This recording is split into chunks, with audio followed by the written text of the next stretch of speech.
How you doing, guys and gals? It's Doug Wilson for Yellow Hawk Customs Outdoors, and we got Bob here again for this video.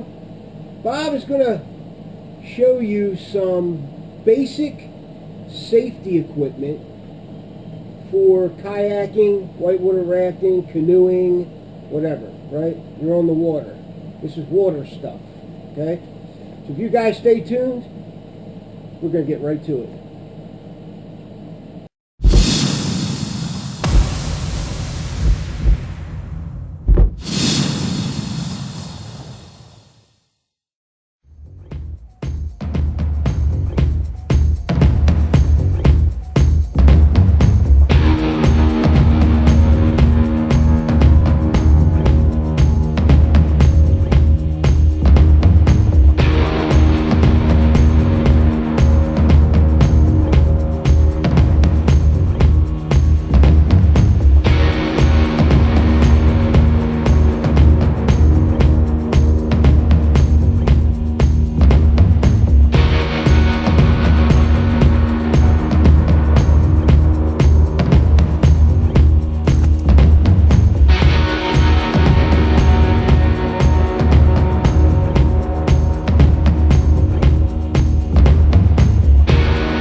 So anyway, we would be outside, but it's like 1,000 degrees out there. At least 1,000. At least 1,000. It's on the. It's like Mars. Okay? I think it's more like 1,200. Probably.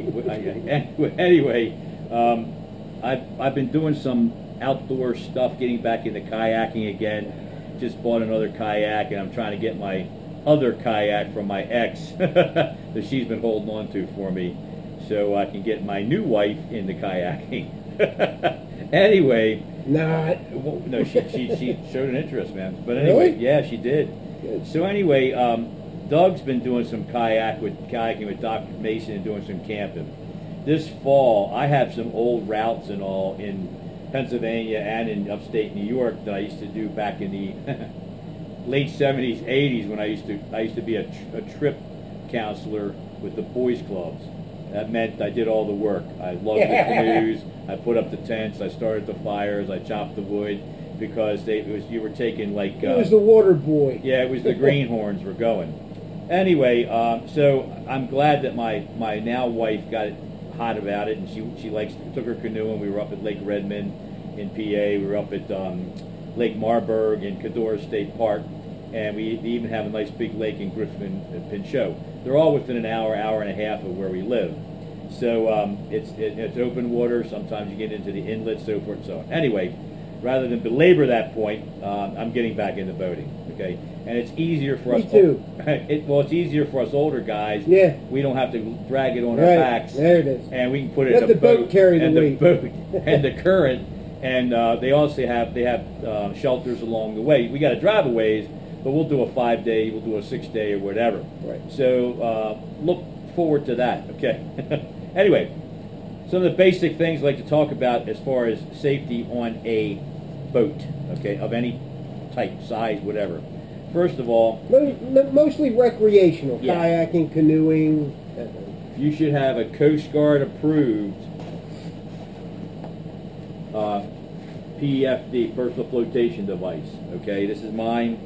I need to get a newer one so you can see it's old. It's been in storage for a while. I told you I used to do this, and it's been in years. But anyway, it'll say whether it is or it isn't. Right. The weight, it also goes according to how much you weigh, and so forth. Here, let's show. There is a good book. You guys can read that. Yeah, if you go to Coast Guard Auxiliary, you can get some pamphlets on boating safety. They're the big guys for all this, waterways and lakes and rivers and along the coast. Okay, most sea kayaking follows the coast anyway, unless you're really brave. Okay, so that's personal flotation device. In certain states, children, and most states, children under 14, maybe 16, have to wear it. Okay, as an adult, you should set an example, just like with bicycling helmets. You should wear the helmet if kids have to wear the helmet. You should wear the vest if kids have to wear a vest, because it gives. I'm going to tell you what, there were 3 boating incidents on the Chesapeake and the Severn River in Maryland within this past month. They did not have their vest on. They're dead now. One was a kayaker, and they had to drag the river to find them. Okay, so I'm telling you right now, you should wear it. Okay, they say just have it in the boat. I don't. I put it on.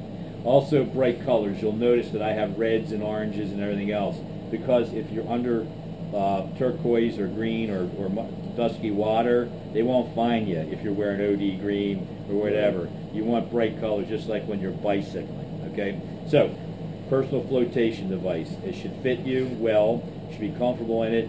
Some of them have pouches on it where you can put like survival stuff in it, so forth and so on. Okay, but it should fit you, and it should be kind of new. I might just get a new one because this has been folded too long. I don't know. We'll see. All right, next. It's got a crease in it. Yeah, in the foam. I don't think it's... I think it's okay. But anyway, I want to get some pockets. Anyway, I wear a fanny pack underneath of They it. got some nice vests out now. Yeah, they're expensive like too. you want to wear. Yeah. Well, this is I wear a fanny pack underneath of it with my keys, my wallet, identification, whatever. While you're paddling. All in plastic and double plastic. Okay. Water can get into anything. All right. So that being said, while we're on that subject, this is from Coghlan's. It's a waterproof bag. Dry bags are good to have too. Got to have dry bags. Trust me. There are now dry bags. See, there are now dry bags that have a flotation blow up on them. Right. You can blow the dry bag up, and it will work as a flotation for your gear as well as they'll throw it across. Nice. See, as well as work as a flotation for you in the event you get turned. So you keep your dry bag with you, or you have it beanered to your gunnels or your whatever, or your thwart, piece on your canoe. Okay, so plastic. And let me tell you something: electronic devices don't do well on the water. Okay, so my suggestion would be is get a waterproof case, and then put it in one of these, and then put it in another one of these. Look, I'm going to give you an example, right? When I first started kayaking, like out on the water, like not regularly, but a few times a year, right? I wanted to use just regular stuff sacks for my gear, and I tried it for the first trip, right? Shit gets wet in them boats. I don't care if you're Well, it's still lake. yeah, it doesn't matter. Water gets in. Water finds a way. Especially if there's any type of rapid situation. Rapid movement of water. So water gets in. It's an amazing. It's worse than fire. Water damage is worse terrible, than fire. Man. My tent was soaked. It'll- My sleeping bag. I mean, it'll get into everywhere. Okay. Ugh. So if you got a good beach, you can dry this stuff off. But if you don't, then I would suggest you get some good dry bags. Okay. Also, when you're on the water, especially on inlets and bays and whatever, you have to follow certain rules of the road, okay? Go to the Coast Guard again. Most non-motorized craft need to stay closer to the shores. They need to stay wherever the buoy markers are, say inside them rather than outside them. If you're going to do a crossing from one point to another point, it would best to do it early in the morning, okay, before motorboaters get on. I'll tell you how polite motorboaters were on my kayak. They used to try to dunk me, which didn't work. I just rode their waves like they're after whatever you call it, just like a wave, But they're not very friendly. They laugh, they go fast, and they're just like people driving when you bicycle and they throw shit at you and whatever. I like the kayak because... Scream obscenities. Yeah, I like the kayak because I don't need to pay a boat ramp. I don't have to have a what do you call it, a thing to put it in, whatever you call it, where they keep the boats. You don't have to pay for that. Oh, a slip? A slip. I watch all these guys back in their little flat boats and all, and they're bitching and cussing. They got trailers, they got to have lights. Trailers. They have to have boat, they have to have beer and everything else. Yeah, you just throw the thing on top of your boat. I take a Cliff Bar and a bottle of water, I carry it 50-some pounds down to the edge, throw in while they're bitching on the left-hand side, and I go in and I see more than they do because they want to go fast. This is for slow-moving craft. You see deer where they've been laying down the night, you see frogs, you see snakes. It's really quite cool, okay? If you want to go fast, get a motorboat, do something like that, or a jet ski or a cigar boat and whatever. Right. It's not as fun. Plus, there's no really good skill set with it anyway. Anywho, The next thing you want to do is you want to be able to alert other craft that you're in the area or they're bearing down on you. So it's good that you get a little blowhorn like this, okay? You can get it in any boating section. In the cat didn't even move. Right. Any boating section, any part of boating section in Walmart, Dick's, you know, whatever, Target, whatever the case might be. The other thing you might want to have is a whistle. Okay, whistle's good too. Now, some places will. This is a P-less whistle. There's no P. Right. There's no little ball. Whistles with a P or a ball in it get wet. They do not blow well. Okay, so you want to get a Fox 40. This is a Fox 40. When I ref, this is the type of whistle I use. It'll still make a sound wet or not. A whistle with a P in it will not, or it'll sound like blah, blah, blah, or whatever. Okay, so get a P-less whistle. Okay, that's just to warn other approaching boats you're in the area. Because if you're in a kayak, you're low. You sit in the water. If you're in a canoe, you sit on top of the water. And even then, they may not see you because they're too busy partying. All right. Next, you should always have a throw bag. Okay. If one of your party goes overboard, you need to be able to reach them. Okay. So you undo this. You put your hand here, and you throw the bag, and a line comes out. It's about, I don't know, 50 feet of line. And they can grab onto here, or they can grab onto the line. Is there a certain way of laying the rope in there so that it's just coiled down? It's no big deal. It should just come popped out, not tangled, whatever. But anyway, you throw it out, and they catch it, and you tell them to hold it. You pull them in, whatever. They should be in their personal flotation device, which they should be laying back on and treading water with their feet. That's another thing about boating. You should be able to swim. You should be able to swim, at least doggy paddle. When you're in your personal flotation device, all you got to do is float. Don't panic. Just sit there and move your feet. Move your hands a little bit, spreading them apart. So this forth, thing so on. will keep you above water. But it has to be according to your weight. Yeah. If it's not your weight, it won't. Yeah, you're going to sink. Okay. Keep your head up out of the water and so forth. The other advice I can give you, and it's just advice, if you are thrown from your boat or your canoe, whatever, keep your paddle in your hand. Okay. If you're going down rapids, always face your feet forward going through the rapid, never your back. Okay, so you can see what's ahead, and you can push off with your feet or push off with your paddle if you come against a stone or a rock. Okay. Also, the paddle will help you to float minimally, but it will also help you to re-enter into your kayak. Okay, it will also be able to, if you need to reach somebody and bring everybody together, you can reach that person. They can reach to the kayak or canoe paddle. All right, then you all come together with your personal flotation device, and you hold each other in a ring, and you all work together, keeping afloat. The other thing is, if you have your boat nearby, which you should have on your bow and your stern, at least 10 feet tethers, so you can grab them so the boat doesn't get away from you. Yeah. You can also hold on to your boat because kayaks have flotation chambers in them, and they will stay afloat even upside down and taking water, okay, or straight up and taking water, which also, if you're a rough sea kayaker and you don't have a cockpit skirt, you would use a bailing. You need a bailing device. So they have pumps, and they have just cut off a can, or not like a plastic bottle, use it as a bailing device. Also, canoes. You can actually get under a canoe, and they will have an air bubble under there. If it's really rough water and it's beating you to death, you hold on to the gunnels, and then you have an air pocket. Okay, so stay with your boat, stay with your paddle, bring people together, and look for a way of self-rescue. Self-rescue is really very, very important. Okay. Next, most line or cord or string or whatever is made out of this stuff.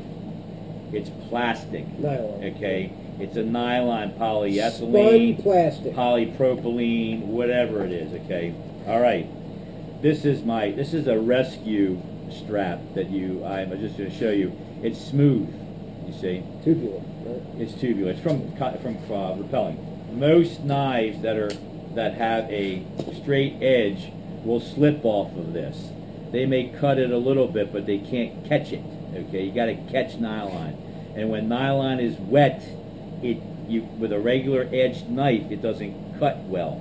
Okay, so if you're bound up in fishing line or a netting, or wrapped up in your tethers, whatever the case might be, and you need to cut yourself free, you need a serrated. This is where knife. serrations will help you out. Okay, these are sharpened on one side with, say, a ceramic going that way. It's flat on the back side. You can run the ceramic flat, and it's a very sharp edge. Doug can attest to that. Check that edge out. Damn. It's sharp. Okay, I don't know if it'll cut hair or not, but it'll grab. It's to made to catch sharp. and grab. Super sharp. It has a little bit of an edge here you can cut with, not Oyster much. shucker. And here's an oyster shucker right here in case you get on a deserted island and eat oysters. Okay, this is made by Gerber. It's they're whitewater or rafting. They're made in Italy. This is old. I don't know if they're still made in Italy Probably or not. not. It comes with a case here, Gerber's on there. I'm left-handed, so my edges always go the opposite way because I want to pull out and have the edge facing away from me. Okay, I was in the Army and the Navy, so here's my tribute to the Army. It's around my neck. It's not doing me any good if it's on the deck of my kayak. Right. Now I do have a longer deck knife on my kayak because you can't go wrong with 2 or 3 knives. Okay, that is Or also 10. Yeah, that is also stainless steel, or I have a Sadnik Mora that's all orange. Handles orange, everything's orange. It's a Kenza bowl, but it's orange, so you can find it in the water. Okay, this goes around my neck, as does the whistle goes around my neck. Okay, another thing, it's secure. This was made by Schrade back in the 80s or so. This is a U.S. made. Another whitewater knife, same thing. Multiple serrations, as you can see.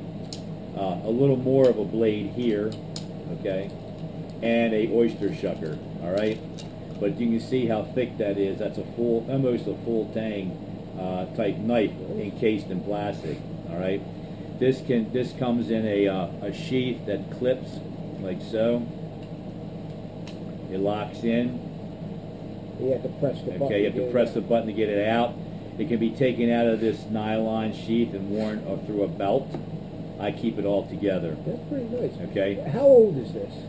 I'm telling you what, this is back when knives and sheaths were made pretty well. Okay. Especially, outdoors. This has got to be the late 80s, I guess. That thing's tough. Yeah, it's got to be the late 80s. I didn't write books, okay? I just been doing it for a long time. So is Doug. It's not new to us, and I know we keep pushing it down your throat. We just get tired of people pimping these type of things on their websites and YouTube videos like they were miraculously born Daniel Boone. No, okay, no, they weren't. Okay. So anyway, yeah, and I have a line. This is a lanyard line on here. It'll go onto my vest or whatever, onto my yak. And notice I have it on the knife, not on the sheath. Okay, if I lose the sheath or it pops free, I still have the knife. These are just safety precautions you want to have when you're boating. Water can do a lot of things. It's it's unpredictable. Okay, Yeah. so you have to be very flexible on the water. It can be really dangerous. It can out be there. dangerous. It can be. And Doug and I are both Pisces, so we're water oriented.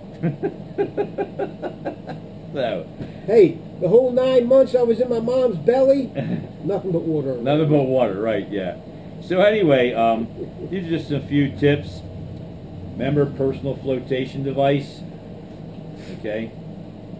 Some sort of signal for warning other craft you're nearby if they can't see you. Make sure you guys some dry bags. Okay. And get the dry bags that also act as a flotation device, because that with your personal flotation device might save your life and keep you afloat longer. Plus you'll have your gear with you. Get them little beaners or little snap locks they have now and snap everything all over the place, okay? Have a throw rescue bag of some sort, or a long at least 50 foot of rope, okay, on board. And have a good whitewater or serrated kayaking type knife with you, okay? When we get on the water, maybe we'll make another video. We'll go over Yeah. some paddling techniques, Yeah. so forth. We Okay. got some videos coming. We got some lakes we can go to and shoot, not rough water. We can Absolutely. sit on the beach and We've shoot got paddling. at least 3 reservoirs in this general area right here. Yeah. Bob and Doug, and we got a couple other videos coming up. Okay. Be safe out there, and All right, guys, if you have anything to add to this, Sure. maybe there's something you say, oh, he forgot this, he forgot. Put it down in the comments below. Right. See ya! out.